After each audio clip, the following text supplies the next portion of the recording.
Welcome back again to Arinka's Kitchen. I have another family favorite recipe and it's called cherry strudel, CSERESZNYÉS RÉTES. So what you will need for this recipe for the filling is about 2 cups of fresh or frozen cherries, a half a cup of raw cane or white sugar, and 1 cup ground breadcrumbs. So what I'm using for the dough today is 1 package of frozen puff pastry sheets, and so I've divided them up into four squares. So there's two actually sheets in 1 package, and so I've got a total of 8 squares. And what I've done is I've taken one of the sheets and I've cut them, and I've used a crimper, one of these fancy little tools, and I've made little sort of like squiggly edges to the pastry, so it makes it look a little bit fancier. So I've got those ready to fill. So I've used one of these crimpers, and this is a great tool. This is like a cherry pit remover, and you put the cherry in, and then it just pushes out the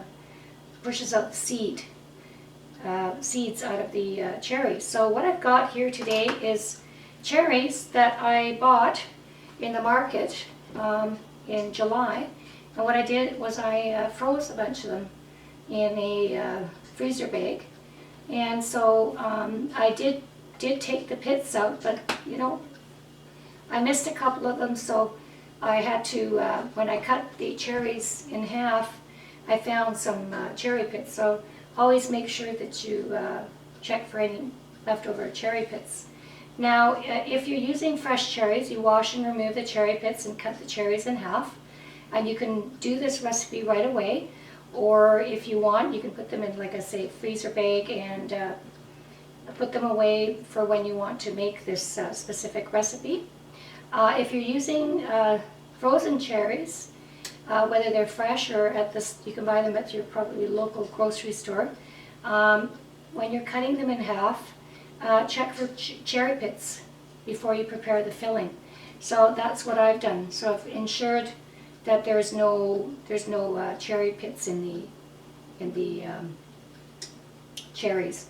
There is a bit of juice there, but that's okay because the breadcrumbs will sort of soak up the juice. You want that much moisture for the filling. So what I'm going to do is I'm going to add the breadcrumbs. This is 1 cup of breadcrumbs, and these are pre-made breadcrumbs. You can use bread of day-old bread that you have, and you can, if you've got a sort of a food processor or whatever, you can grind them down. So I've added that, and then added half a cup of the cane sugar, and I'm using the organic cane sugar. So I'm just going to mix this around. This is a very simple recipe.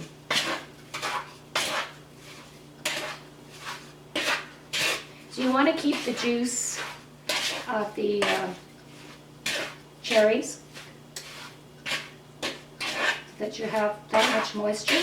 So that's all you need for the filling. That's for the rétes, the strudel. You can use half the amount of the sugar if you want. You can use more sugar. So I'm just going to make sure to stir that in really good. If you find that it's a bit too much moisture, you can add a little bit more breadcrumbs to it.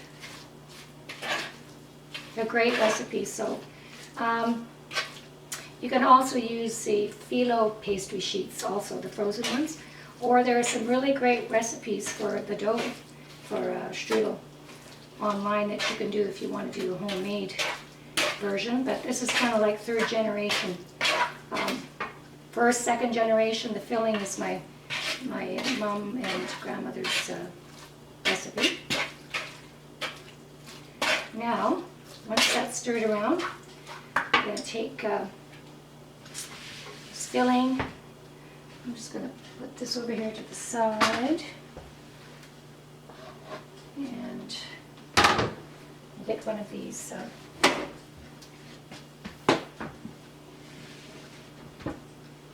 we've got these here. And we've got a tablespoon. So I kind of figured that it would take about 2 tablespoons of the cherry filling.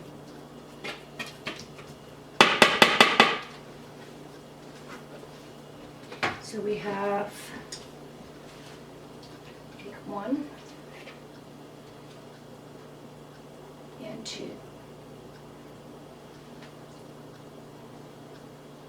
like so. And sort of position it in the center of your pastry, and then fold both corners together, just like with the cottage cheese strudel, like so. And join the corners together like that. And they will expand. It looks kind of small right now, but they do expand, the puff pastries. And then what's nice about it is that you can actually see the filling. It looks really nice. And then these go into the oven for about at 350 degrees Fahrenheit. I've preheated the oven to 350 degrees Fahrenheit, and I'm going to put these in for about 25 minutes. I'll probably move this one over just a little bit there. Fix that one up. And put on the timer for 25 minutes. And then I will continue to fill these up, and then I'll pop them in the oven, and then it'll be done in 25 minutes. So you're looking at probably about, to do this recipe, you're looking at about an hour and a half to do this.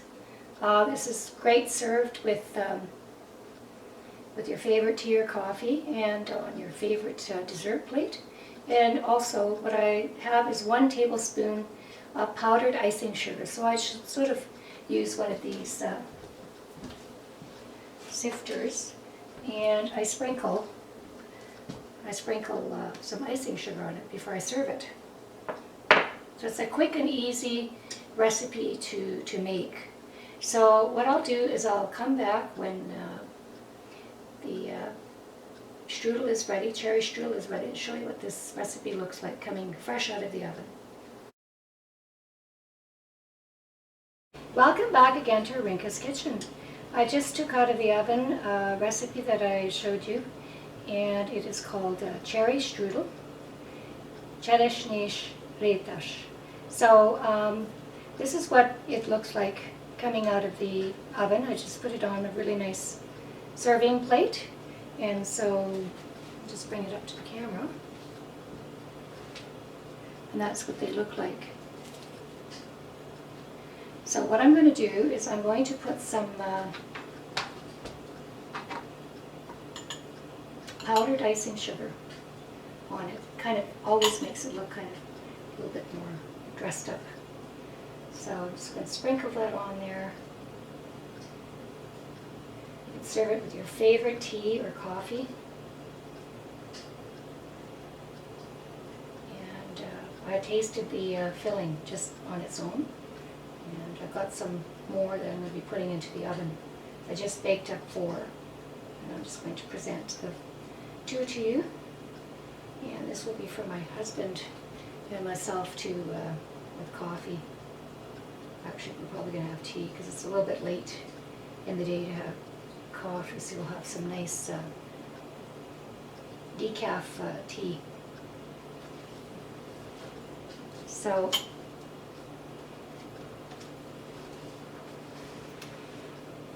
thank you for viewing my video, and I appreciate you coming to visit my website.